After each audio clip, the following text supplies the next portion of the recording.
এদেরকে বাইরানো দরকার। পুলিশেরা এদের তামসা দেখে কি করতে, আর হেরা না পারলে আমগরে বলুক, আমরা যে পিটাই।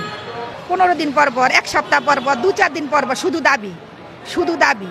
17 বছর তো আমরা এরকম কোনো আন্দোলন দেখি না। এখন ডক্টর ইউনূস আসার পর থেকে আজকে 5-6 মাস মানে আন্দোলনের কোনো শেষ নাই, আর দাবি দেওয়ার কোনো শেষ নেই। এত দাবি এত বছর কই ছিল? এটা আমি সাধারণ মানুষ হিসাবে আমার প্রশ্ন, যে এত বছর এই দাবিগুলা কই ছিল? আপনি দেখেন পিছনে যারা বসছে, প্রতিটা মানুষ রেল লাইন থেকে তুলে নিয়ে আসছে। কোনো ভদ্র সমাজের কোনো মানুষ এখানে আছে কিনা? এদেরকে বাইরানো দরকার। পুলিশেরা এদের তামসা দেখে কি করতে, আর হেরা না পারলে আমগরে বলুক, আমরা যে পিটাই। কারণ আমি একজন সাধারণ মানুষ। এগুলা কিন্তু ঠিক না। এগুলা একদিক দিয়ে আমাদের হয়রানি, অন্যদিকে যে এত আমার প্রশ্ন একটাই, যে এতদিন এত দাবি দেওয়া কই ছিল? এটি আর কিছু না। মানে এখন দেখেন আপনারা সাংবাদিক, 15 দিন পর পর, 1 সপ্তাহ পর পর, 2-4 দিন পর পর শুধু দাবি, শুধু দাবি।